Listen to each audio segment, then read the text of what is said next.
you're in groups, and groups based on your level. So, True. you're in a group so you can perform as well and get the best time that you can.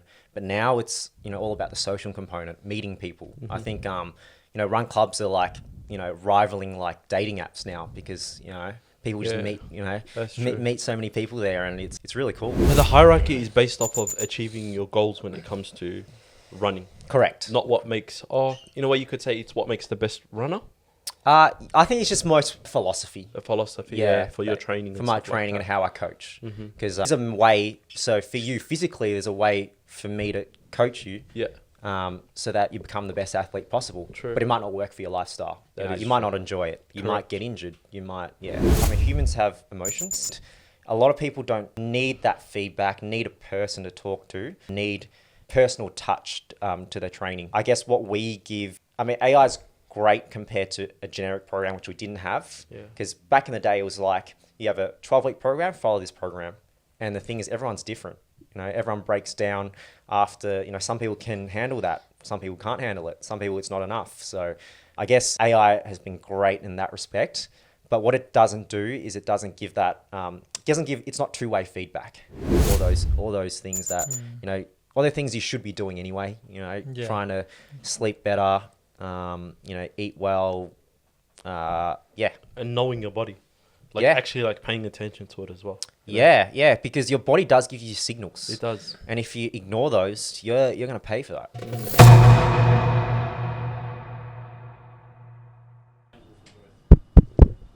How you going, guys? Welcome to another episode of the FairDinkum podcast. As you can see, this intro is a bit different. Do you want to tell them what we were laughing at? We're laughing at the mics. yeah, we have this new rule. Whenever we make a mistake, we do this. But anyway, take it away. I guess Coach Ray, he's my running coach. He's a physio 9 to 5, also triathlete, 10 plus years of experience. And we both love this episode. What would you say, Willie, was the best part for you? I would say, Ray, I like to call him Ray. Lovely guy. Favorite part of the episode, probably his philosophy on training. Load management. How the most fundamental part in his philosophy is the enjoyment component of it. And they'll probably say, and also because he has that physiotherapy background, a lot of the injury prevention, load management, those techniques, in terms of building up a good foundation to prevent injury. Like, how his whole philosophy is train as long as you can without having an injury. I enjoy that because I personally suffer from injuries. I think that can relate to everyone, whether you're treating yourself as an athlete or you're actually playing a professional sport or just wanting to stay an active lifestyle. One of the things I did love was some of the clients he has up until 60 and 70, they're still running actual events. They're staying as the highest standard of fitness as they can. And that's really inspiring, especially for me, like Tony, getting into a certain age where you think that, you're starting to deteriorate, you can't do as much as you think you can, and then you're starting to hear people in like decades ahead still doing as much as you, if not even more, in certain sports. So I think it's really inspiring for everyone going to listen to this episode, whether you love sports or an active lifestyle or you want to just get into it. Do you want to mention some of the things we spoke about in the episode? So he does endurance coaching, mainly running and cycling that he focuses on, but he also likes to help people in terms of encouraging an active lifestyle, whether it's males and females as well, and of all ages, in terms of looking at longevity, not just focusing on having to be an athlete or a professional in that sport. I think, you guys are going to love this episode. I'm not sure if there's anything I missed. Yeah, I'll tell you something you missed. Guys, make sure you guys like and subscribe. But most importantly, a lot of you guys that actually watch our content aren't subscribed to our content. So that is true. There is going to be a big button Ahmed is going to put right here. Ahmed, our editor, he's the backbone of the podcast. But without further ado, let's get into it. FairDinkum. All right, welcome to the podcast. Thank you, Ali. Great to be on it. So, people watching, Raymond, he's a endurance athlete. We will get into it before at the start with icebreaker questions, just to kind of bring context of who you are, the type of person you are. What we like to start off with, I guess, is actually your coffee order. Oh, coffee order. This is a good one. Can I guess yours? Yes, go. You give me long black vibes. Long black, not quite. Okay, short, a double espresso? Nah, not quite. Okay. It actually depends on the cafe. Do you guys know what a magic is? Yes. Yeah. You know? Yeah, Yeah. because a lot of people don't. I've been to cafes where you order actually, funny story. I went to a cafe, ordered a magic, and they gave me a mango magic. Oh my God. You know, the Yeah. Bruce Yeah, juice? yeah, that's horrible. So usually it's a good cafe. I get a magic because it's a little bit stronger. That's what I like. But otherwise, a cappuccino. Yeah. Nice. What about you boys? Currently, I'm in a espresso vibe. So espresso, piccolo, anything as dark as I can get it. Cool. Have you just been in Europe? No, it's so. Yeah. I have an interesting relationship with coffee and Yeah. caffeine. Yeah. So for like the longest time, like I abused it. Like Yeah. when I got onto it, I love, like really, really love coffee. Mm. Then I could see the negative effects of it in a way, in terms of, because I consumed it to the point where it's like, I used to have like 6, sometimes 8 cups Yeah. of coffee a day. you know? Wow. But then there were certain things of like my sleep, how I am throughout the day, inability to get tasks done, remember tasks, and all of that, like I attributed back to like coffee and stuff, you know? So recently I just came back from a holiday and I sort of done like a hard reset on my life. Yep. And one of the things I sort of resetted was my relationship with coffee. And I love it, but I realized it's like sometimes over consuming it isn't good. So like there's that period between like 8 to 12, or when I get up in the morning till like 12 in the afternoon, I won't have anything. I'll just have my first coffee then. Anything else after that, no. And then recently it's just double espresso has just been hitting the spot, man. Yeah. Yeah, as in like I feel it in my veins, I'm ready to go. And then usually I don't need anything else for the rest of the day. Whereas if I have a cappuccino or a latte, it's too milky for me. It gets too diluted, so I can't really have it. So Yeah, for me, it's just more of a, you know, like I actually don't feel the effects that much. I can nap, I can sleep after having a coffee. But like I use it sort of just, you know, because it's a habit. Every morning, have a coffee, have a coffee with someone. It's a very social thing as well. Correct. So, yeah. Have you ever had a coffee before a nap?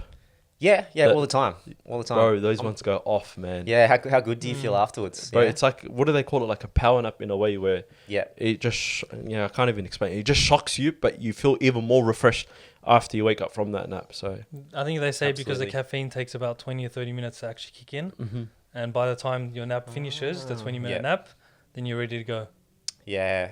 But we'll get into this later. But caffeine is like obviously a performance enhancer. Every athlete takes it. And yeah, I go nuts with before a race. That's why I was so interested to ask you the caffeine question, because like you said, it's a social thing, but then balancing the social thing, but also performance. Like, because I've seen a lot of people, especially Huberman now, people are finding out how many milligrams he takes daily. Yeah. And it's like giving people the green light to go even hard. Yeah, you have to be careful because obviously gut issues and all that.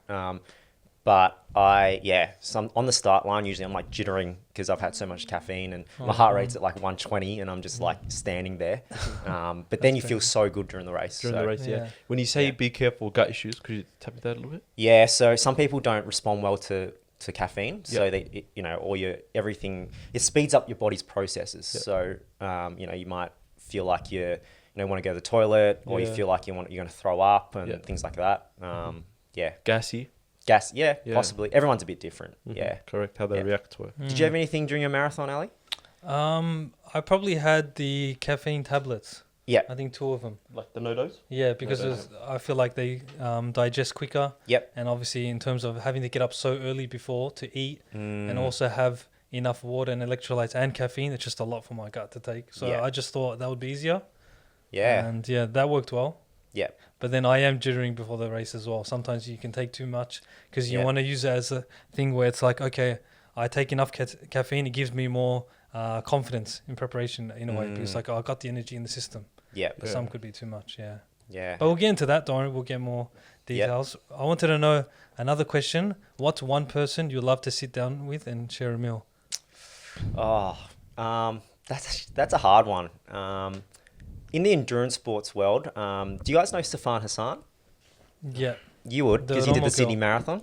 The normal girl that won the Sydney Marathon. Sydney Marathon. Oh, yeah. yeah. She, like, I knew she was an amazing athlete. Like, from the Olympics, she did the 5K, 10K, and the marathon, and medaled in all three of them, which is crazy, like unheard of. Yeah. But not only that, she's funny as, like, you've seen her speak, you would have seen her events. She's hilarious. You've seen the viral meme. I Yeah. don't know why I do marathon. Yeah, that That's one. her. I have seen her. Yeah. And she's gone all around the world though, yeah? It's just not Sydney.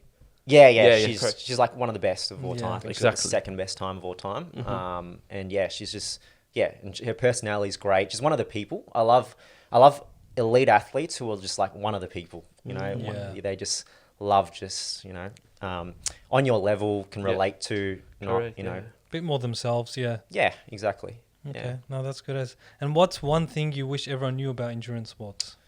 One thing, I guess I try and explain it the best I can, but yeah, I think a lot of people think endurance sports is about, you know, being as fit as you can, being that fit person, trying to chase a time, trying to chase medals. But I reckon something that we can all relate to, whether you're Olympic gold medalist or a first time 5K runner, is that feeling you get of, you know, I've just achieved something. You know, you know, I've done something that I didn't think I could do, and that feeling I think is priceless. And that is, I think, pretty unique to endurance sports. There's not that many other sports where you get that constantly, and you get to go through that whole process to achieve that feeling. So, yeah. Wait, let's get into that, about that feeling. Where did you I don't know if you remember, but getting that feeling, developing it, was that from an early age? Was it from high school? When did you start the endurance lifestyle? Well, I've always been interested. So I've always been that kid at school who just, you know, did every sport and just loved sport. You know, it was my life. I probably didn't get into specifically running and cycling and all that until sort of late teens, I would say. So I started as a runner, like a track runner, middle distance, 400 to 800 meters. And then sort of as I got older through my 20s, started doing more cycling, swimming, triathlons, that sort of thing. And to a state where now, I guess in the last 10 years, I've probably done something every day, but more so just from a, you know, just from a consistency point of view. And it's, I've loved it. It's sort of a big part of my lifestyle now. And, you know, I try and make time every day to get something done, whether that's gym, whether that's going for a run. Run is probably the easiest. But also, maybe on holidays I don't. I like to just chill out during holidays and do nothing. But I think in most days I would. So was it more of a lifestyle it became, like when in the early days of starting this, or was it kind of like, oh, it's part of the school, they found you're talented and, you know, you're a bit faster than most of the kids and they just put you in? How was that experience? So I guess so let me think, because it's a while ago now, school days. We're aging, man. Yeah, I know. How old are you guys? I'm 29. Oh, so you're the same age as me. Yeah. Similar. Similar? Yeah. Oh, yeah, around there. Around there. Yeah, fair enough. We're in the 30 waiting room. Yeah, exactly. Yeah. I can feel it. Yeah. Unk status. Sorry? Unk status. Yeah, that's right. But yeah, I guess back in high school, you probably don't have that insight. You just do what you're good at. And comparatively to my school mates, I was probably a little bit better endurance sports. So yeah, I just decided to do that. And then through high school and into sort of uni days, I just consistently did it and enjoyed it. And a lot of people who I competed against back in those days, they don't do it anymore. So they obviously don't love it. But yeah, you know, I still love it. And I love seeing people come into the sport and do it.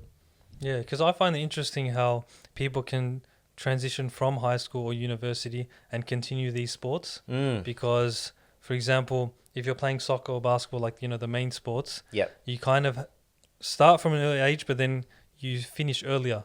Whereas endurance sports, you keep on going till your 40s, 50s. You see people peaking. Yeah. And that's where it's like, that's the lifestyle. You're not just doing it for solely one purpose. And if it's off season, you just kind of stop and sit back. Yeah. So a lot of that's obviously convenience. You know, as we get older, we don't have time. We don't have time to commit. Whereas you can always go for that run and work around your schedule. But yeah, I agree. Like a lot of people stop just sport in general after they stop playing, you know, footy or basketball or I think futsal and social sports are pretty popular. You guys still play, I'm guessing? Yeah, definitely. Yeah. But that also fizzles out after a while. If that social aspect is not maintained as well, you know, like if you don't have a group of boys to play futsal with, or basketball, pick up, or whatever you want to call it, then that somewhat fizzles out. And then combine that with injury, and also running is one of those things where it doesn't really take much. You know, it's an easy thing to get into. And you don't really need anyone else. You don't need much tools, and physically it's just endurance based. You know. Yeah. Cool. Yeah, because you start to see now, like especially people in their like mid-20s, you know, getting into real life, and a lot of people getting into running. I think a bit more than cycling, because it's obviously a bit more affordable. How have you found? Because obviously you're a physiotherapist as well. For people to know, 9 to 5. How do you find, you know, the new craze of running? Because you've started earlier, but now you've seen in the maybe post-COVID world that people are introduced to it. Yeah, so I'd call myself sort of one of the OG runners, you know, before this craze started. But yeah, it still amazes me, because I think I did a half marathon at the Melbourne Marathon in 2022, I want to say, just during COVID. And I signed up, I reckon, a month and a half before, or 2 months before. Oh, wow. Now, actually, this year it's a ballot, so you can't even, you know, sign up and get in. Yeah, so, it's not guaranteed. Yeah, and same with parkrun. I did a parkrun at Albert Park. I reckon around that time there were maybe 200 people, if that. Now, I don't know if you've been there. There's like, you know, over 1,000 every week. Oh, yeah, 1,000. Yeah, so it's crazy. Yeah. And I love it. I think it's good because it's a new craze. There's obviously a lot more media in it now, and the sport's developed a lot more. Like there's a lot more, I guess, people are crazy about their shoes and all that sort of thing, but also like training methods and just awareness that anyone can run. You know, it doesn't matter what age you are, you know, how fit you are. It doesn't matter if you're aiming for a 5-hour marathon or a 3-hour marathon. You know, you can still do it. So what's boosted it though? Would you say it's social media? I think it's COVID. So yeah, COVID. During COVID, everyone just couldn't do any other sports, so they started running. And also, on the back of that, we've got all these, you know, running influencers like Ali. That's right. But you're doing great. I say that because you see a lot of running influencers, and they're just, you know, they're all about selling stuff and and image and all that. But you're actually doing something amazing. That, you know, the run club you started. It's great. Would you also say it's the community component as well? Yeah. Like with COVID, obviously everyone was locked down and whatnot. And obviously the world prior to COVID, like pre-COVID world and post-COVID world, almost like two different things. You know, like I'd say the best years of my life were like between 2015 and 2019. And then everything after COVID is just like, you're looking at interactions and people are a bit different, the way that people look at conspiracies and all that kind of stuff, but not to get into that. But then as a result, that's produced people that I guess are more anxious and lonely, or got too comfortable being independent during COVID. So then now it's like hard to get out into that world. So then when you've got run clubs, like let's just say early hours, for example, where they've built a community, it's like accessible for them. It doesn't really take much. You know, there's it's almost that psychosocial component of it. Yeah. And that community aspect is something that one of my favorite parts of this boom, because back when I was training, you were in groups, and groups based on your level. So, you know, you're in a group so you can perform as well and get the best time that you can. But now it's, you know, all about the social component, meeting people. I think, you know, run clubs are like, you know, rivaling like dating apps now, because, you know, people just meet, you know, meet so many people there, and it's, it's really cool. I've loved it. Yeah. I find it very interesting as well in terms of like different cultural backgrounds, because obviously, you know, Haziq, you went to high school with one of my close friends. That's how we connected. And obviously that type of experience and demographic compared to like where I grew up, a different part of Melbourne, plays a part in terms of the type of sports you play, how active you are as well.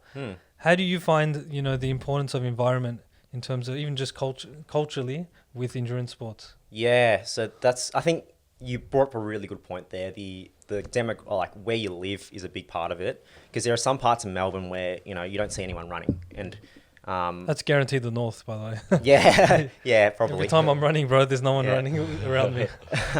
Well, you're going to change that, aren't you? Yeah. But if you go into like Bayside, or down near the beach, or even towards the city like Albert Park, True. the Tan. There's so many people running. Carlton. Yeah, and then if you look at other people running, you feel like, oh, I want to do that as well. And then you see people of different, backgrounds, body types, ages running, and you're like, oh, that's so cool. I can do that. And then, you get that bug, you start training, you get better. So I think that's how it builds. It's sort of like you see more people do it, so you want to do it, and it builds more people into that. Yeah. So yeah, I think the northern suburbs has a bit of work to do. Needs to. Yeah, definitely. Yeah. That's for Ali to change. He's already doing it. Yeah. How big's the run club now? In terms of members in the group chat or people showing up? 'Cause Both. that's two different stories. Yeah. Okay, so members in the group chat, Yeah. I'd say about 160.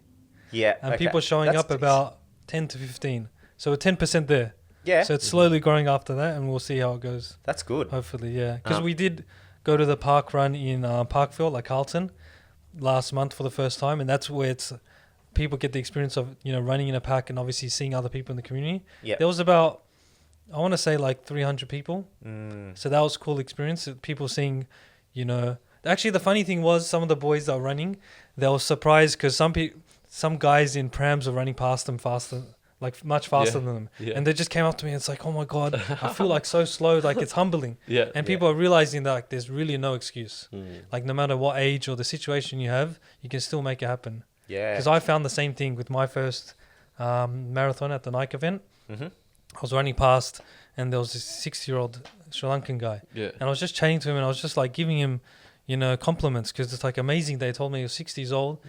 And yes, if he was to walk the rest of the run, it doesn't matter. But he's still committed to this like big goal and this big thing you have to train for.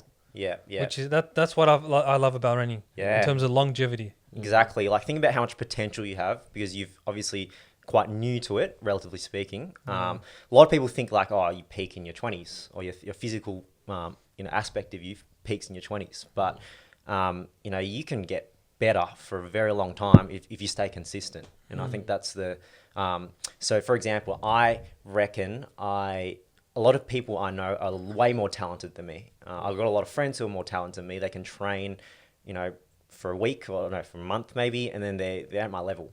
But I think what I've done is I've just been very consistent through 10 years and done something every day. So, I've just slowly built up this base and then, I'm still getting PBs. So, And if I'll give you an example. The women's marathon record holder in Australia, Sinead Diver, she's 48 or some, like in her 40s. Wow, yeah. And I reckon there are three other best marathon runners in Australia who are females, and they're all in their 40s as well. So, Wow. I found that incredible. And this is post having kids. A lot of them started a bit later, which obviously helps because you got a bit more, of a potential curve. But yeah, you got a lot of improvement. Yeah, Does that motivate you in some way? Yeah, As in, does that add to, or like shape your long-term goals with running? Yeah. I think so where I work as a physio during the day, and I see a lot of endurance athletes, so age group as we call them. So triathletes, runners, and I say a lot of them are sort of in their 40s, 50s, 60s, even 70s, and they amaze me. Like they're so fit, and they're in their 60s, and I'm like, I want to be like that, when I'm that age, and fact. I plan to, Right, I just plan to keep being consistent and enjoying it. Yeah. And it's rare nowadays as well, in the sense that because think about it, in the day and age that we live, like from a work point of perspective, you're often sitting behind a desk the whole day. And by the time you come home, you've got to get back home and attend to your family and see them. So there's a little time to actually be fit. Yeah. It's not like a constant aspect of our life. So in a way, it's almost expected that when you get to the ages of 40, 50 and you're not going to be the most fittest. Yeah. But also that comes with a lot of mobilities as well on the side, Yeah. And that's the thing that doesn't, I guess, get spoken about a lot, And that's motivating to see that if someone's 40, 50, well, we think we were talking about it the other day, like an 89-year-old at the Melbourne Marathon was like, he did it in 6 hours or something. Time doesn't matter, but it's the fact that he could run at the age of 80. Yeah. And then we were speaking about this the other day as well, like even in our community, you see a lot of people, because we go to the mosque, Yep.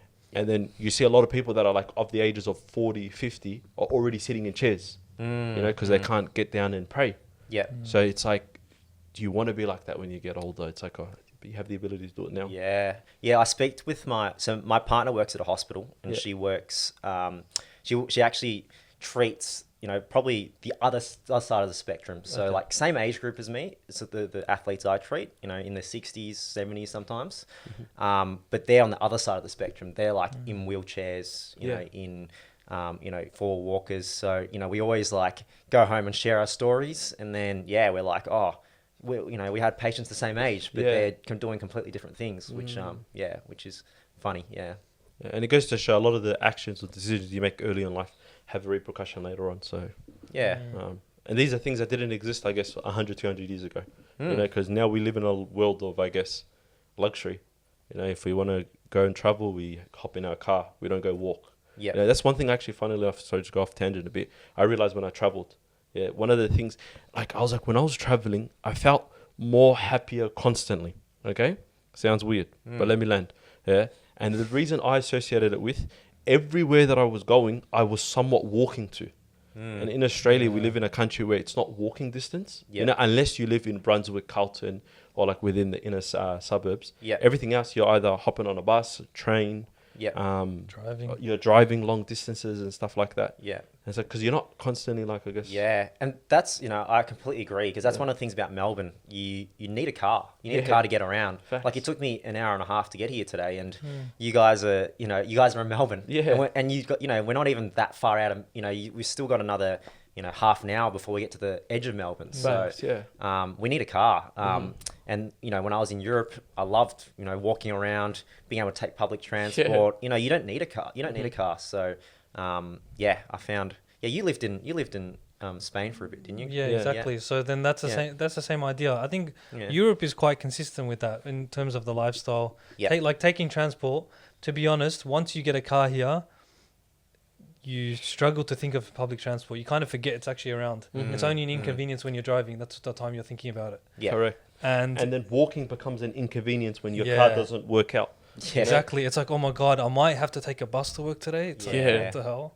Yeah. So like, I think in our lifestyle, we have to just find, obviously it's hard to find the balance because we rely so much on a car nowadays, but you're just incorporating more active lifestyle. How do you find people, even our age, trying to incorporate more of an active lifestyle? What would you recommend? Yeah, so I think enjoyment is a big thing. So it can't be a chore, because if it's a chore, you won't stay consistent.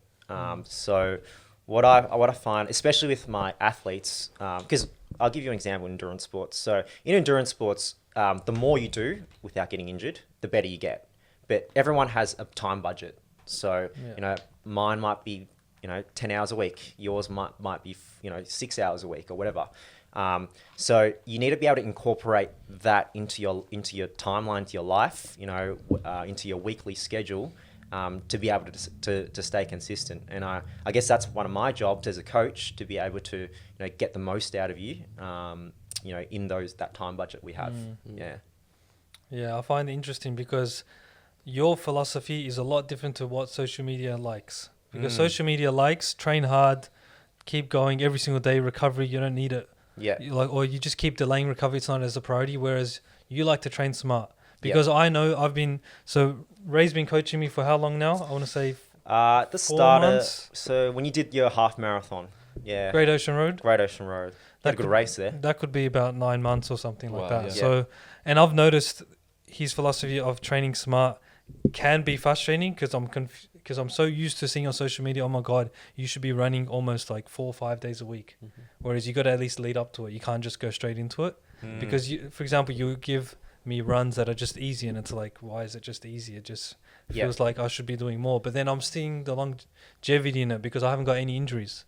Exactly. I haven't even got near injuries, which is amazing. Yeah. How do you find that in terms of when did you find training smart was the way to go? Yeah, I'm glad I've that's in your head, ingrained in your head, because that's the number one thing people get wrong. They have this mindset of no pain, no gain. So then they go hard every single time. Yeah. First of all, it's not sustainable. You're probably going to get injured because your body can only sort of handle a little bit of high intensity stuff before you overload and you get injured or you get burnt out. But you can benefit from a lot of the low intensity stuff.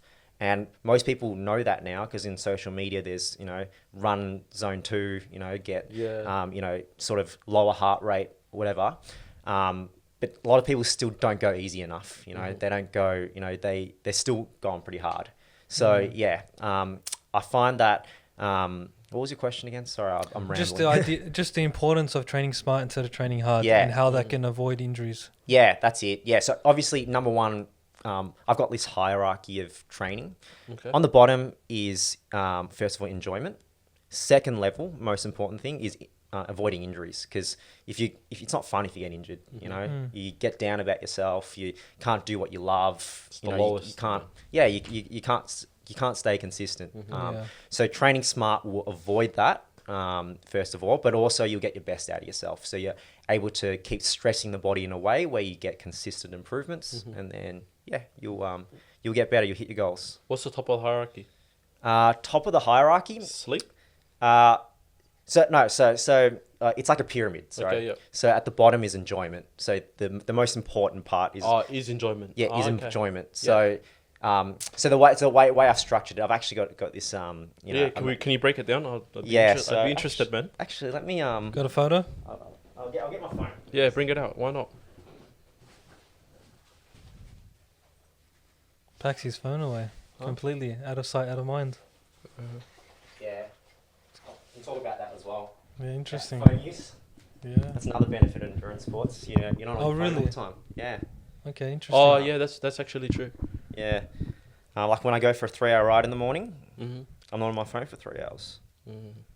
And guess what? It's one of the only times, I guess, in that week or that day where you're completely, how do I say it? Focused. Mindful. Mindful. Yeah. Yeah. For sure. Conscious. Right. Conscious is a big thing. That's my new word for this year, by the way. Just move the mic a bit closer. Yeah, perfect. There? Yeah. We're actually thinking of investing in a screen in this studio. So like we would have brought this up on here and had a discussion Joe Rogan style. As in the hierarchy thing, so we can look at it. Yeah. So, all right, there's only 4 things in this, but it's for long-term consistency. So, most important is training enjoyment. Yeah. Avoiding injury is the second most important thing. Then it's about fitness improvements. Yep. And then the fourth most important is reaching your goals. So whether that's, your time goal or, all that. So unless we have all the other things, so you're not going to get your goals if you don't have the other 3 things pretty much. So, and I think that's pretty important to know, because you need to get your priorities right. A lot of people, when they train, they think about all these, little 1%ers, these, beetroot juice or, carbon plated shoes even, but they don't have the fundamentals right first. So, Facts. Yeah. But I guess, carbon shoes are pretty cool. You have a few Yeah, pairs. I love them now. I have to use them every week. Yeah. So the hierarchy is based off of achieving your goals when it comes to running. Correct. Not what makes, in a way you could say it's what makes the best runner. I think it's just a philosophy. A philosophy, for your training. For my training and how I coach. Because, because there is a way, so for you physically, there's a way for me to coach you. Yeah. So that you become the best athlete possible. True. But it might not work for your lifestyle. You might not enjoy it. You might get injured. You might, And also running is not like any other sport, whether it's individual or team-based as well. Even like individual sports, it has this heavy mental component to it. So I actually kind of like the fact that you put enjoyment on the bottom, like as in the most important part of that hierarchy, because more times than not, you're actually not enjoying it because it's a constant struggle. You're in that state of discomfort. Yeah. So you got to sort of get comfortable with being uncomfortable. Yeah. You get what I mean? In a way? Yeah. No, absolutely. So pain is a thing. You when you're running, it's painful when you're racing. But most of your training shouldn't be painful. It should be, it should be soul filling is what I like to call it. Yeah. Like all your zone 2 runs, the ones that are, that make up the bulk of your runs should be easy. You should be able to have a conversation, listen to a podcast. Yeah. And then the 10% or 20% that you do, that's when you go really, really hard and dig deep. And it's the easy stuff that allows you to dig deep. Yeah. Have you ever done runs without headphones or any form of stimulation? Yeah. This is a big. I chat to people about this all the time. I think I'm crazy, but I never actually used. I never brought my phone or my earbuds until recently. Yeah. Wow. Yeah, because I do it on the trainer, so on the indoor bike, or on when I'm doing a treadmill workout. But other than that, it's usually just nothing. And What's the reason for that though? I don't know. I feel more connect. I think it's a lot of it's habit. Like growing up, I never had any stimulation when I was running, Yeah. but I think it just keeps you mindfulness. I just enjoy the it's sort of like meditation in a way. When you're running, all you feel is your footsteps, or when you're with someone else, obviously you're going to have a conversation. True, yeah. But you're also more aware of your surroundings. So I live in a really beautiful part of Melbourne, and I can tell a difference if I've got earphones in. For example, some of the long runs I do, because an hour and a half, 2 hours is a long time to not have anything, or when the weather's really bad. But when it's something like an hour, I just think, oh great, it's a time where I can just really enjoy the surroundings. Watch the sunset, look at some dogs, look at some kids. I read that, man. Yeah. I actually rate that. Yeah, Yeah, that is an important thing these days, because we've gotten to a point with our society where we have to go out of our way to get this opportunity for mindfulness. And like, it doesn't have to be an hour like your trainings, but it can at least be 10 minutes. Yeah. Because we have prayer, which is 5 times a day. And that's our opportunity for mindfulness. Yep. But sometimes if that's the only opportunity for mindfulness, that can be where your mind starts to go crazy, like the thoughts start to come out, because I don't know if you've ever had that feeling, but if you're always consuming something and the first time you switch it off and you're sitting with your thoughts, all the thoughts start to come out. Yeah. So you kind of need a bit more time for you to sit with those thoughts and then become more mindful with the things around you. Yeah, I had that exact thought recently when I was on a plane. Yes. On a plane, Yes. there's literally nothing you can do. Correct. Yeah. And then you're like just sitting there waiting. You go, oh, okay, I got 3 hours. And I'm like, I just don't even want to watch anything. I just want to just, Raw dog it. but I end up watching something. But I like how you're not connected. Yeah. So you're like off your phone, or you're off, scrolling and things like that. It was a plane that made me realize, like, I'm an iPad kid. I tell you why, because I remember I was catching a flight interstate, and in a rush to get to the airport, I forgot my headphones. Yeah, and my headphones always goes with me everywhere in a way, Anyway, so I forgot it on the plane. Cool. So I don't have any AirPods, no wired earphones or nothing. I get onto the plane, I don't have it. I'm just like thinking, what am I going to do for the next 2 hours? And then I'm just like, and then there's so much, I guess, like reading you can do and this, that, but I was like, I need to listen to something. And then that's when I realized, hey, when I go to sleep, I listen to a podcast. When I'm driving, I'm either on a phone call, listen to a podcast. So constantly, I'm always being stimulated. Yeah. But I don't have times where I'm not doing nothing. I'm just like, fam, that's not good, Yeah. Well, I've heard boredom's good for you, because there's not many opportunities to be bored these days. Yeah. Because as soon as we associate boredom with picking up our phone and scrolling, or trying to do something. So I think it's I still struggle. I always go on my phone. But then I think the first step is that awareness. So yeah. Yeah. That's what I say to addicts as well. Yeah. Yeah, I find that interesting, because it's not just an opportunity in terms of training, but then like with running, what I've noticed, because I've only been running for about, let's say, 2 years now, and I've noticed with running, in terms of the mindfulness, the opportunity for mindfulness, it enhances all the other aspects in my life. How have you found that in terms of your endurance sports? Because you're not just doing endurance sports for the lifestyle, you also compete. You did the Wollongong World event recently. How recent was that? Last month? It was about a month ago now. Yeah. Yeah. So let's talk about that. How's that in terms of performance? Competing with people just as good as you, if not better. How's that experience? Yeah, it was an awesome experience. So pretty much this is an event where all the best triathletes in the world compete. But then there's age group categories, which is pretty much the non-professionals. So we're racing against the best non-professionals in the world. So obviously pretty humbling, because I'm not used to not being able to see the front of the race. So it was crazy. It was the whole event itself was really cool as well. Like it was a sort of professional environment. You get to race on the same courses, world-class courses. And yeah, I think what I learned a lot about myself during the build up, because obviously I wanted to be the best physical shape I was, and I could possibly be. And I guess that I did achieve that. I probably had the best running form, ran a few PBs, bike numbers, swim numbers, all that. And I sort of, for probably about 14 weeks, that's all I focused on, trying to be the best I possibly could.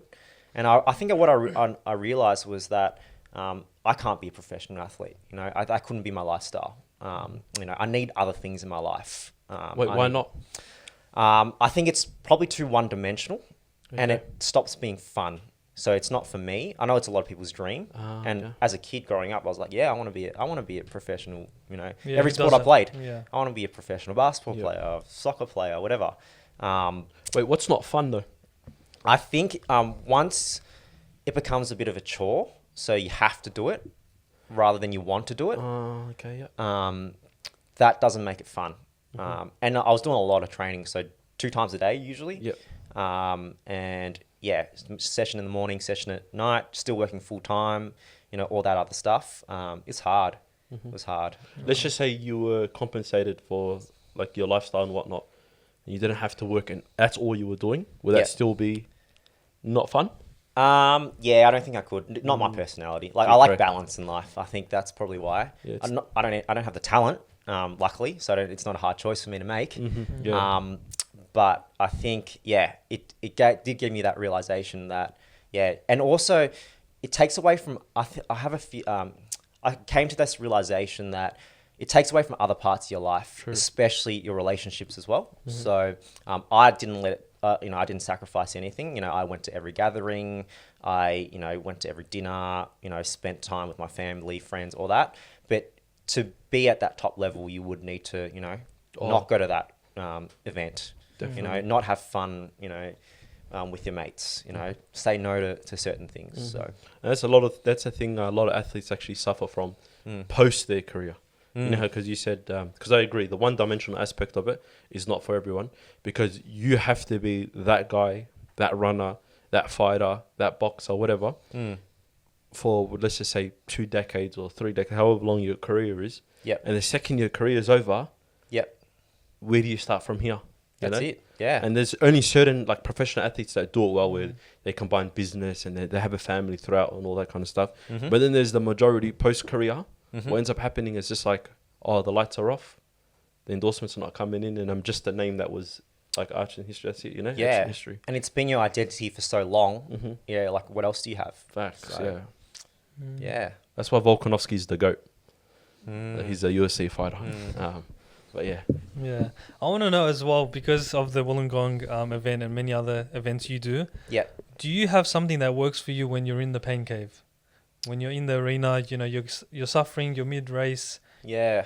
kind of feel like you're doubting yourself, or doubt creeps in your mind. How do you deal with that? Absolutely.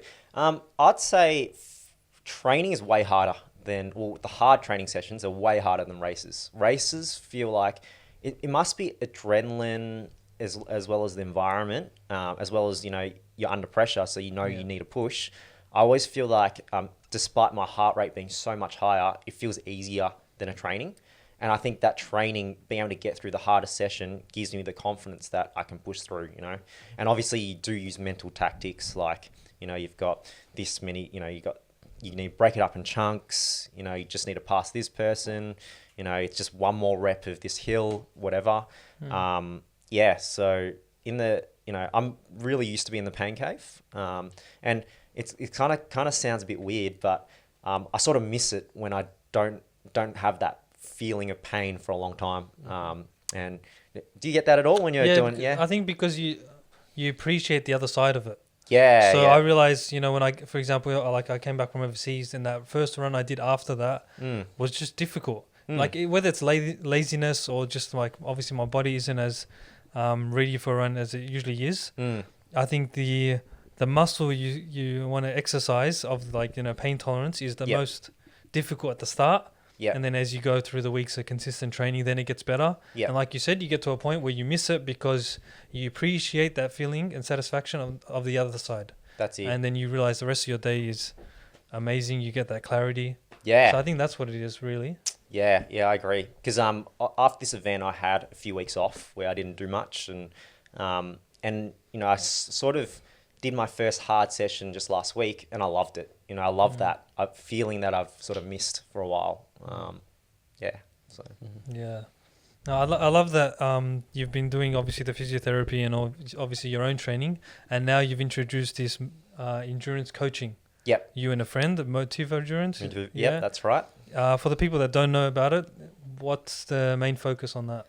Yeah, so like this, he actually used to be a patient of mine, and an ex sort of pro level, very high level cyclist. So we run this mostly online coaching business where we I do the running and triathlon side, whereas Will does the cycling side. So it's encompasses all aspects of endurance sports, but it's all abilities and all levels. So a lot of people don't have the time or they can't make a group, for example, kind of like you, Ali, for example, busy man. And what we do is we give them an online program tailored to their lifestyle. So you give me your availability every week. So it might be, Monday I've got 1 hour in the morning, Tuesday I've got all day free, Wednesday can't do anything, and then every week we tweak it. And we know life gets in the way. So you might get sick, you might have a dinner come up, and we go, no worries, we'll just adjust your program based on that. So. Yeah. I've absolutely loved it. And one of my favorite things is actually, coaching not elite people, but, 4-hour marathoners or 5-hour marathoners to their first event and reaching these goals, things that they could never thought they would be able to do. So, yeah. And I think having a physio background, obviously I'm a bit biased in staying injury free and not pushing the boundaries too much and staying consistent. Yeah. And yeah, a lot of people have really appreciated that. And a lot of people were actually my ex-patients, and now that they're just into, run coaching. Yeah. Because I found there's a split opinions when it comes to coaching online and stuff, because obviously you see not only endurance sports, but you see, gym, personal training, trying to weight loss and all that kind of stuff. There's obviously split opinions in terms of a human coach or AI coach. Yeah. And I find that interesting because of obviously the convenience and maybe even affordability AI people usually take. But from what I noticed, I think the accountability is a lot stronger with as a real life coach. Yeah. And I actually appreciate it so much more and prefer it, and I still vouch for it. Whereas people slowly, obviously the convenience is there for AI, but it's not a good idea long term. That's what I think. How do you find that in terms of people's mixed opinions with AI? Yeah. So I've actually had this conversation a bit, and a lot of people go, "Oh, your biggest competitor is Runner. You guys know the app Runner. Everyone's on it now."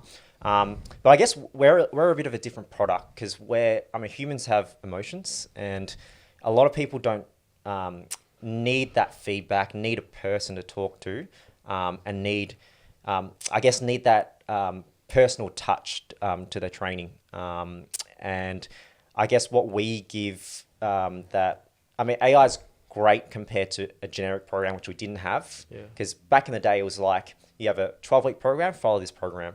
And the thing is, everyone's different.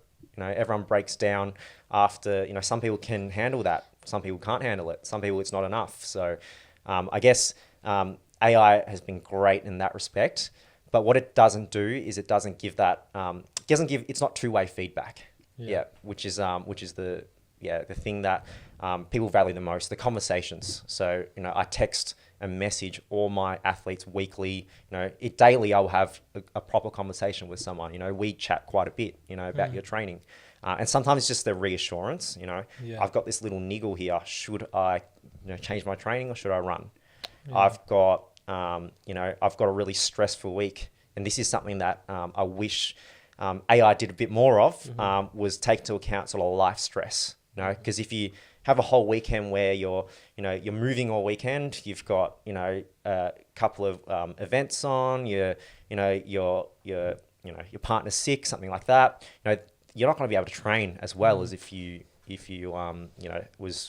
had a really good sleep and you had nothing on. So you need to still take into account that as well. And I think, having someone to speak to is really valuable. Yeah. And I think we know at the end of the day, when you have the choice of, delaying a session or making it shorter, you're going to take the least resistance option naturally, because once training does get a bit more difficult, if you're training for an event especially, it can get a lot more difficult, having to deal with other stresses in life and stuff. So that makes it very interesting. I wanted to also ask in terms of strength training. Yeah. Because there's obviously the whole idea of hybrid athletes nowadays. Yep. But then not everyone has the time to train as much with gym, with running or cycling. Yeah. How do you find that in terms of balancing that with yourself, but then also other clients? Yeah. So I'm a little bit biased because I see all the injured people in clinic, and but I will say very few people can get away with no strength training and be able to run consistently. Yeah. So you have to either have really good genetics, or you're lucky, or you're just really good at load management. So strength training I think is essential, because if you think about your muscles like the scaffolding to a building, the stronger the scaffolding is, the less load goes through the building. So your joints, bones, all that sort of thing. So you're going to be able to absorb more force, and you're less likely going to get injured. So which is why I really vouch for it. If you're running, you should be doing some strength training. Hard to incorporate, yes, but it doesn't have to be much. It can be 10-minute sessions, 15-minute sessions. Like Ali, I've given you, 3 exercises to do after a run, which takes 10 minutes before. Doing something is a lot better than nothing. So challenge our muscles, because running itself is actually not that good for building, building tolerance for load. We know that, for example, our bone, once you load it 100 times, it sort of goes what we call deaf. So there's no benefit in loading it more. You're not going to get stronger from loading it more. You're just breaking it down more. But strength training, which is why strength training is so good, because you can just really load it up, and it's low stress but high reward, I guess. Yeah. You mentioned injuries a lot throughout the podcast, yeah? And then from a physiotherapy background, what would you say is the number one, I guess, cause of injuries? And I guess with the patients you see from the various backgrounds, what is the number way of sort of preventing it? Yeah, so I guess this is one of the reasons why I started Motivo Endurance. I found that most people got injured because it was a training error. Correct. So too much too soon. They're running every run hard. Those are the classic ones. They've got a marathon in 6 weeks, so they do some crazy runs. So if you can get your load, a lot of people have good knowledge of run training. Those people can be self-coached, but only to a certain extent. It's very hard to be self-coached, I find. You need, so even for myself, I'm never going to do something. I do what's comfortable, and I do what I want to do. Whereas a coach, or even an AI coach or a program, tells you to do things that are probably more appropriate for you, even though it's, you don't want to do it, you don't enjoy it, challenging sort of thing. Yeah. So what about, so the strength training component of it, how important is that? Because that comes up with any sport, because you can only hit a peak until you sort of plateau after that. And then you're pretty much running into the chances of getting injured all the time. Yeah. And then there's different methods to strength training as well. Like there's this guy, Faraz Zahab, UFC coach, and he's got the method of 70%. So you're not training at 100% to the point where you're going straight into pain, but also you're not training too little that it doesn't feel like a workout. Yeah. It's that in between the average and I guess too excessive. Yeah. What's your thoughts and what sort of methods? So in an ideal world, you do twice a week, and you do sort of higher weight but less volume. Okay. So you don't do 5 sets of 12 reps squats. Yeah. That's not necessary. Even if you did 4 sets of 5, something like that, heavy, trying to get as heavy as you can. I think that will benefit you more for running and all the science tells us that as well, benefit us more than doing too much volume or too many sets or too many times a week. So I think that's what I recommend. But going back to your question, your point about hybrid athletes, I'm not across all that. I know a lot of people, high rocks is a massive thing now, which I love. I think that's probably a different type of training as well, because obviously you're going for different, you're doing pull-ups, a lot of pull-ups that are timed, and it's a completely different sport in general. So obviously, you're not going to train the same way, and you're not going to strength train the same way with being high rocks versus endurance athlete. Correct. How about from the cushioning point of perspective, from like overall injuries, like not even just running alone? Yep. Because a lot of injuries, I guess the joints are a big factor in them. Yeah. Mm-hmm. What would you say in terms of training to a point where I guess you don't run into joint problems with your shoulders, your knees, and whatnot across the board? Yeah. So strength is there's this theory in physio, which we call the kinetic chain. Yep. So all your muscles work together. So let's say your glutes, quads, hamstrings, calf, help yourself, and other muscles, help yourself propel yourself forward. If you have a weakness somewhere, so you have a weakness in that chain we call, let's say your calf is a bit weak. Yep. Something else will have to do the work. Compensate. Right? Yeah. Compensate, exactly.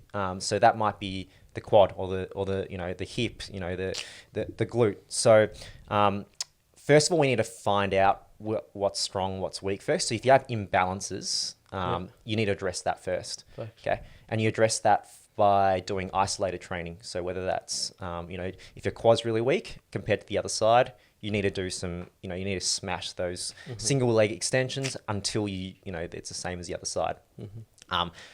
That is super important, because if you just did compound movements, so like squats, deadlifts, all that sort of thing, you would get, you'll get strong, but that deficit is most likely still going to be there, and it's not going to really solve the problem. So, that's one of the theories. Yeah. No, I love that. That's good.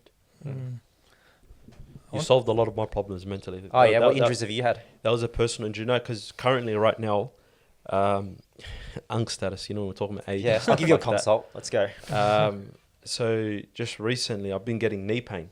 Yep. Yeah. Classic. Yeah. And Classic uncle. And guess what? you know what the funniest part is? Now I've adopted this new theory in life. Yeah. Yep. Don't make jokes about people with knee pain, because what goes around comes back around. Yeah. So the boys, there's a couple of boys who were meant to make it professionally, and their ACL blew out, and and they became a laughing stock, and then now look at me. I don't have an ACL problem, alhamdulillah. Yeah. But I struggle to get into a car now. I don't struggle, but it's noticeable that it causes me a level of discomfort. And I've been trying to self-diagnose and stuff like that. And I think the biggest component to it is the load management, which you were saying before about smart training and whatnot. I think I've had a heavier load, but also there's weaknesses in certain parts of my body. So I get patella pain. So I don't know if it's tendonitis or something along those lines. Yep. But now I'm trying to get to the point where which muscle should I focus on and actually isolate and train. What strength training do you do? What sort of strength training? Just gym. Yep. What sort of exercises? Compound, bench. Mm-hmm. Yeah. Biceps. Yeah. Yeah, like the biceps, like the whole lot, triceps. triceps, Yeah, correct. Okay. Anything specific for your knee? No. Okay. So then after I was looking into maybe ATG, split squats and stuff, strengthening them. Yeah. I'd say single leg is really important, because Yep. most things we do in life are single leg, especially sport, like running. It's because your body does whatever's easiest. So if you're going to just do double leg work, you're going to try and cheat. You're going to try and use the stronger leg, and that difference is never going to you're always going to overload that one leg, and the other leg is always going to be a little bit weaker. So I reckon, a lot of single leg work, and maybe some isolated stuff just to see what's, if you do a single leg calf raise, if that's weaker than the other side, which I reckon it will be, because usually when you have pain somewhere for, how long have you had this injury for? Noticeably, probably about a month now. Okay. Yeah. All right, not that long, but not long. Usually when you have pain for a while, even for a month, the muscles around it don't work as well. They switch off. Correct. And you go through this cycle of, it doesn't work as well. You use the other side more, it gets weaker, and then over time that gets worse and worse. Yeah. So ideally you stop that cycle by targeting it and doing sort of isolated work. Isolated workouts, yeah. Yeah. There was a theory that I had as well with the knees. Yep. Me and my theories, yeah. Yeah. We're going back to lifestyle, yeah. Yep. We're constantly in cars. Yeah. We're driving. So I think this is another thing. This is one of my theories, yeah. Training heavy, go into a car, drive 30, 40 minutes. My knees are in that constant position. Yeah. And I don't do any cool down workouts. Yeah. You know, like, you know how, like flexibility. yeah, and then but not only that, Just you know, regular movement. no, you know how we warm up towards a workout. Yeah. I don't do any cool down. So look, bang, you play basketball, or I come from jiu-jitsu or something like that. Yeah. And then the next thing, what I'm doing, I'm in the car on the way home. I'm in that car in that position for 30, 40 minutes. And my knees sort of like, what do you think? Yeah, so funny you say that, because there's so the most common knee injury is called patellofemoral pain, or colloquially we call it runner's knee, but Okay. also moviegoer's knee. Movie Because goers, yeah, those are the two population groups that get it. People who are sedentary, because your kneecaps, you know, pushing on the joint the whole time when you're bent. Yeah. And also running, obviously, there's a lot of load that goes through your knee. So Yeah. it makes sense, because obviously you've had a hard training session, you're, you know, fatigued all your muscles, and then you're going into this position where your kneecap just pushing against Correct. that knee joint's being compressed. Yeah. So Exactly. And a lot of the training that I do, or exercises, sports that I'm involved in, are heavy on the knees. Yeah. But like heavy on the knees in terms of basketball, I'm jumping constantly. Yep. BJJ. BJJ. You know, when you're going for a takedown or something along those lines. But we'll do our consult later. So, but Yeah, that's right. And then we'll shout out your joint as well. So, Yeah. Wait, are you private or public? Private. Yeah. Done. We'll get business going. Don't worry, man. Yeah. You know. Fantastic. I'll give you mates rates. Well, guess what? Pleasure. Yeah. That's good. I did want to mention in terms of with our community, because I'm trying to understand our audience is a mix of our community and the outside as well. The females in our community are not as active as some other communities, and your partner runs marathons. Yep. Which for She in ran our, a in first our marathon. Yeah. our first marathon, yeah. So Legend. in our world, like that's not a common thing. Yeah. And hopefully slowly it is. Mm-hmm. So how do you find, you know, with your partner, maybe even female clients, in terms of introducing more of an active lifestyle? Yeah, it's definitely challenging in different, especially different cultures and backgrounds. You know, even like female schools versus male schools. So my school had a sister school, and none of them really did that much sport. So I think that's changing now, because a lot of female sport in the last, I'm going to say 5 years, has taken off to another level. So, you know, you see a lot more female role models.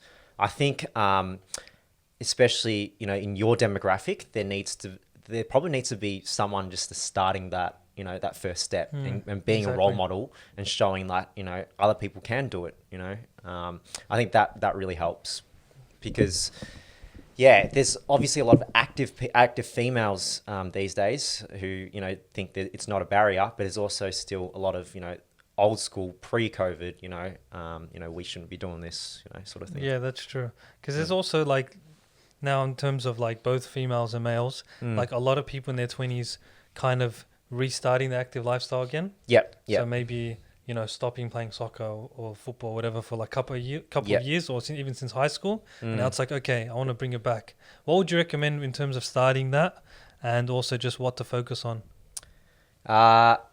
Yeah, I think yeah.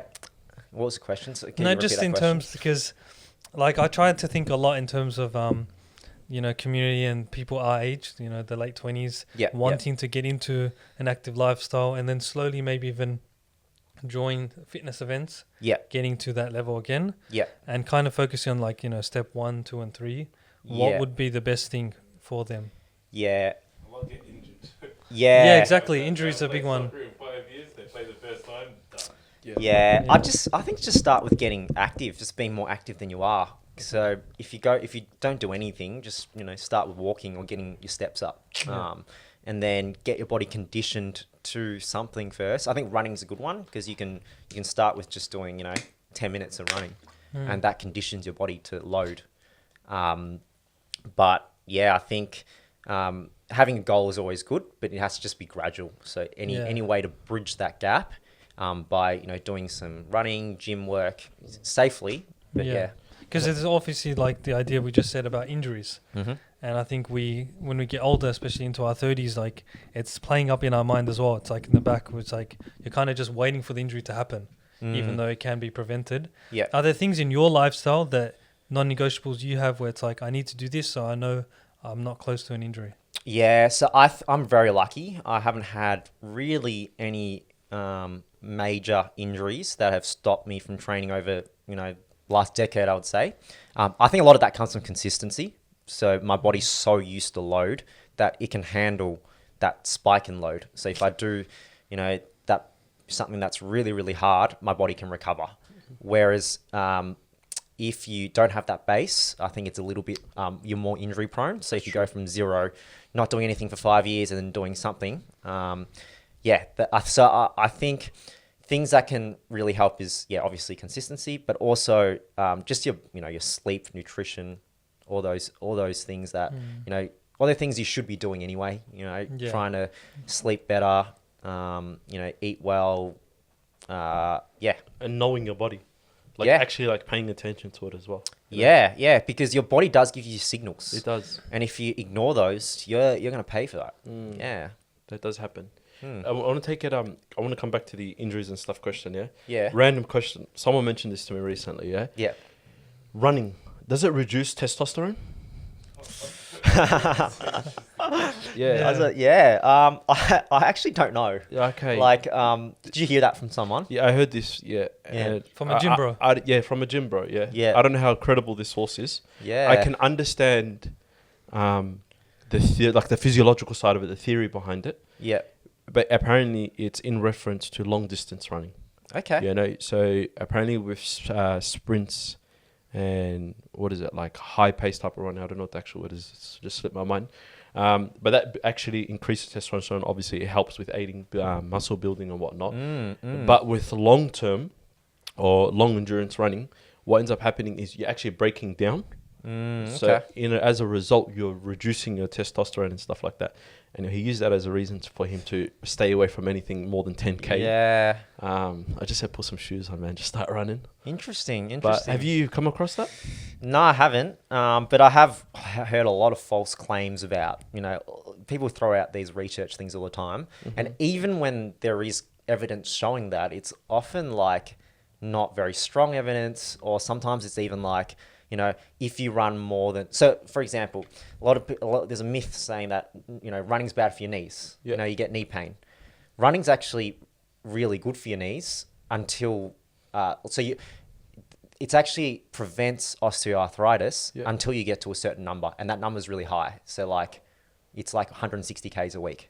So I know a lot of people, they sort of select and pick pieces of research to build their point. Yeah, exactly. I don't know. He might be right. Might be right. With the knee thing and the pain, was that in reference to what you said about the deafness before?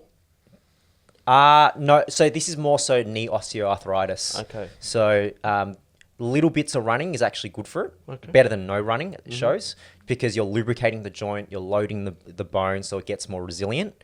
But there is a limit, I guess. So True, yeah. once you get to, I think the number is 160K, which is a lot.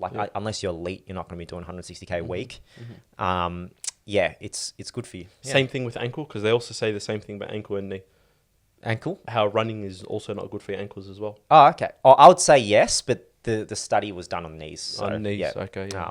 And that's with anything, man. Yeah. You drink too much water, it's not good for you. Yeah. Too much of anything is never ever good for you. But it makes sense, because the more you load something, your body's amazing. It just gets more resilient. You're able to, sustain more load through it, and you just get stronger. So yeah. Are you a stretcher? I'm really inflexible. I can't touch my toes. You can't. Okay. Oh my God. Yeah. But which is I've been to 3 yoga classes in my life, and they were a horrible experience, because everyone, have you been to a yoga class before? I Never. think once. Okay. Ages How was ago. your experience? Edit I that struggled out. big time. Yeah. Because usually flexible people go to yoga classes, and I'm the most inflexible person. So it was just embarrassing. But it feels good. Yeah, I do have to say it feels good. So do you incorporate it much, or you don't because of that? I don't. So you don't feel like you need to? That's interesting, Yeah. Well, I would have thought because mobility, stretching, a lot of that has a part to play with injuries. Yeah. You know? So as a kid, we did learn that. What do we do before every PE class? We stretched. What do we do after? We stretch. We know that it's actually really hard to increase flexibility through just stretching, unless you do it heaps. And when I say heaps, you do it every day, for, 10 minutes, 20 minutes or whatever it is. So it's actually pretty hard. It feels good though. So there is a psychological effect that you're moving through range. So maybe that can prevent injuries. See, I feel that stretching acts as an activator for my muscles rather than, how do I say, the flexibility component, Yep. So then, because I don't know, I have this like mental component with that specific muscle that was once, I guess, deaf or dead. Now that when I'm going to engage in that sport, it's actually somewhat active. Do you know what I mean in a sense? Yeah. So I would probably say activations are actually better. So let's say you want to activate your glutes, which is a classic thing. You want to do glute bridges. You want to activate your calf because you got some Achilles tendon issues. You might want to activate the calf by doing a calf raise and holding that calf raise. Stretching, I guess, activates a muscle less because you're not contracting a muscle. No. You're stretching it. Correct. So I guess, does that sort of answer your question? Yeah, it does. Yeah, it's possible. Yeah. Yeah. For sure. Yeah. What's, in your, I guess, studies, physiotherapy, learning about the body, you also engaging in sports as well, yeah? Yeah. What's one thing that sort of intrigues you about the human body? I don't know. Human body's just amazing, It's it's so complicated, I think, that you can't, there's so much to learn about it. That's true. That I think it's crazy. And I actually haven't really thought about that much, but I've just... And everybody's different as well. Yeah, everybody's different. Yeah, I love, when I'm watching sports, I love like looking at the different genetics and different types of athletes from different sports, especially the Olympics. I think that's really cool. For sure. Yeah, that is amazing. So I wanted to know, in terms of your Motivo Endurance coaching and also now seeing, the development of running and cycling in Australia, what would you like to see in the future for not just your coaching, but just the Australian culture and that in terms of endurance sports? I honestly think it's heading in the right direction. Yeah, I do especially running. Cycling is not quite there yet. There's a lot of hate with cyclists. Really? Like yeah. what? Oh, everyone hates road cyclists. Oh, okay, yeah, on the road, of course. Yeah, and I hate them when I'm driving. Yeah. Yeah, don't blame you. Cyclist on cyclist hate. Yeah. But I think I actually really want to see cycling as more so like mainstream. You've probably been to Europe where cyclists are respected. So more people will use them as sort of a mode of transport because it's a very effective mode of transport. And you don't have to. And cycling here is a little bit pretentious as well. So you have to dress up and you have to have a really nice bike. You have to dress up in a nice kit. You have to have your coffee, really espresso or So I'm hoping to see that sort of mindset change a bit so that there's a bit more. Obviously, cyclists have a role to play as well. They can't be running red lights and abusing people on the street and taking up 3 lanes on the road. But hopefully one day I'd like to see it more look like Europe, where there's more respect between cyclists and drivers, and people will use it more for transport and not just less cars on the road too, which would be awesome. That's true. Running wise, I think continue. I think the running culture has the event that how good was Sydney Marathon? Amazing. Honestly. I was really jealous that I couldn't be part of that whole event because it's a different vibe. You wouldn't have had that even 2 years ago. So tell us about it, man. Sydney Marathon. It became a major this year for the first time. So Safan, Hassan and Kipchoge as well. All these athletes came to Sydney. It was actually insane. Kipchoge was there? Kipchoge, yeah. Kipchoge. Yeah. Wait, have I been saying his name wrong the whole time? I think he retired after that. That's my goat, honestly. He's the goat. Yeah. He just ran New York a few weeks ago. Oh, really? Yeah. He's the goat. Yeah, so now people all around the world are going to start coming to Sydney in the years to come. Honestly, unreal. It was a bit chaotic because how busy it was. But the route is just beautiful. Sydney's weather's a lot better. It's more consistent. Yeah. How cool is you get to run across the bridge, you get to run across all these little, places that they close off all the roads. Yeah. I've got an amazing question for the both of you. Oh, yeah? Yeah. Do you think race events are overly priced?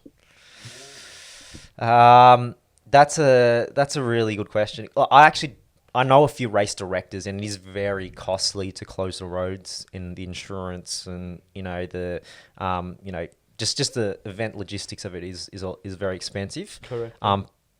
But it is, compared to other countries, it is very expensive. Yeah. Like Oh, really? Compared to other countries? this year, the Melbourne Mara went up a lot. The price, I think it went up.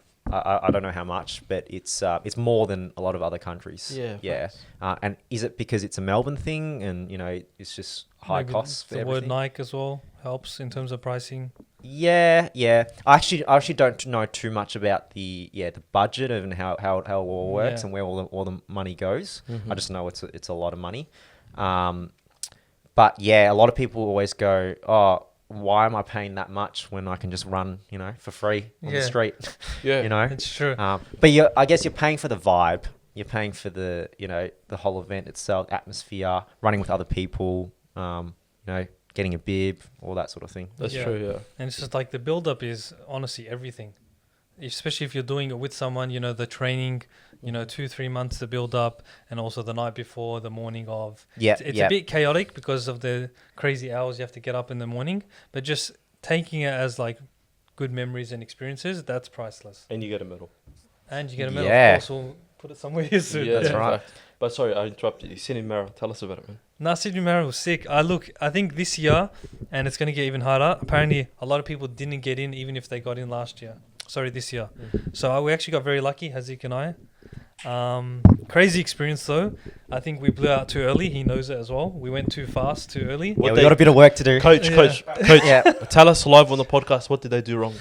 Oh, They? Or with they or the other guy. yeah, He'll be yeah. watching this as well. Well, let's just say in a marathon, they both ran. Did you run it? I don't know about you, but Hazik definitely did. 5K, 10K, half marathon PB. Yeah, me, yeah. Yeah. Unfortunately.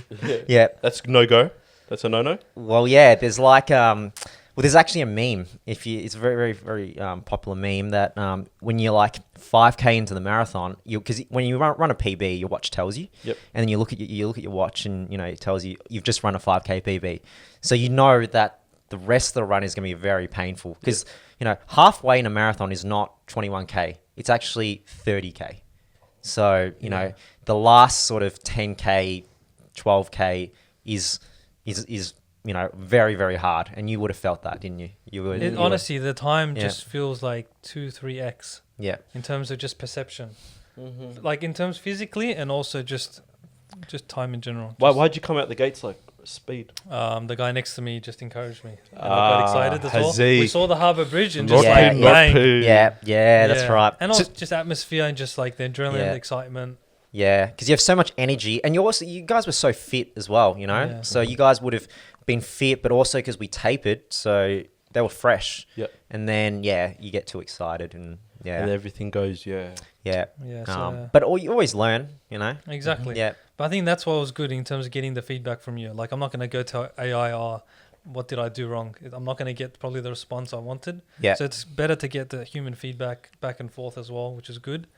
Yeah. And obviously the future events. But you'll do, because now you have that experience. You know what it feels like to go out too hard. So you're like, Yeah. oh no, I'm going too hard. I need to pull back. Exactly. I need to pull back. Otherwise, I'll feel like what I did last And that's time. quite hard. Yeah. Like because a lot of people talk about ego lifting. I do think ego running exists as well. Like a lot of people will be like, yeah, I'm running an easy run, zone 2. And you look at their heart rate and it's just like spiked. It's like super high. Yeah. And that's actually quite hard to restrain yourself from not running as fast as you feel like you could in that moment. That's really difficult, I find. Yeah. Yep. I need to find my zone too. Yeah. So hopefully we'll have you down at the run club, definitely. I would love That'll to be make good. it. Yeah. I'll cop the traffic all the way. Yeah. Cop the Maybe drive. we'll go halfway or something like that. Yeah.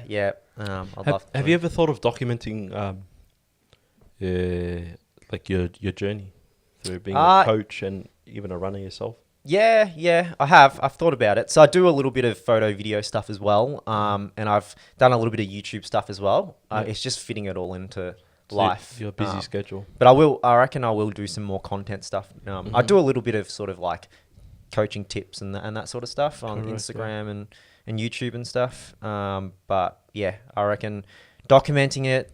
I don't know. I find it hard to sort of pump myself up all the time. Like, Yeah. I'm not going to listen to this podcast afterwards because I just hate listening to myself talk. Yeah. So that's obviously a problem because you know, you don't want to edit your own stuff and things like that. True. But But then why don't you look at it differently, Yeah. rather than looking at it from the point of perspective of, okay, cool, I'm gonna shoot this content and then watch it later. Why don't you look at it from the point of perspective, I'm just gonna document it and store it. Yep. And then what's going to happen is you later on in time, you're going to like land on this content, whether you decide to post it or not. That's the next step. And then you're going to look at this and be like, oh, this is of value. Let me just, at least you got off that first hurdle, you know? That's a good point. Because I feel like a lot of people, like in spaces with, when it comes to content and whatnot, just because you have an opinion doesn't mean it should be out there. You know, like, and you've like ran the hard yards. No pun intended. Sorry, dad joke. But like you ran the hard yards, like you put in the work. You've got like clients in Ali, clients in terms of your patients and whatnot. So it's like I feel like there's definitely work out there to show to the world. Absolutely, yeah. It's work in progress, but yeah, no, that's a really good point. Yeah. Definitely.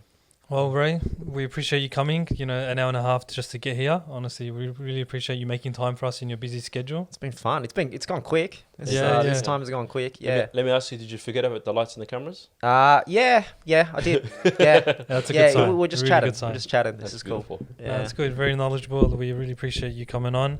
And where can people find you? On Instagram or YouTube, you said? Yeah, so if you go Motivo Endurance, at Motivo Endurance, actually you know Spanish as well. What does motivo mean? Motive. Yeah, motive, reason. Yeah. Yeah. So that was a bit of an inspiration to this. You know, everyone has a reason why they run or cycle. So that's probably why we named it that. Why Spanish? Honestly, I used to work at South Melbourne Football Club, so and they had an Argentinian coach and a Spanish keeper and assistant coach who was Spanish as well. So there was a lot of Spanish, and it was really cool.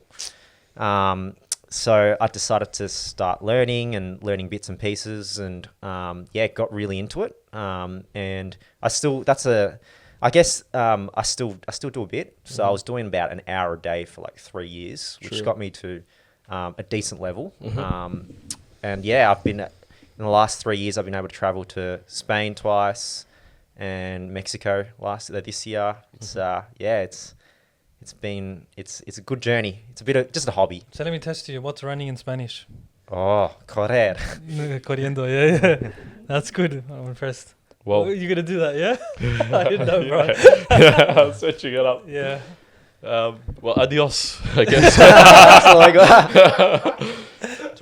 got. Thank you, Ray, for coming on. Appreciate it. Raymond. Guys, check out his work. And we enjoyed this episode, so hope you guys enjoyed as well. You guys know the drill. Without further ado, make sure you like, share, subscribe, and see you next week. Peace.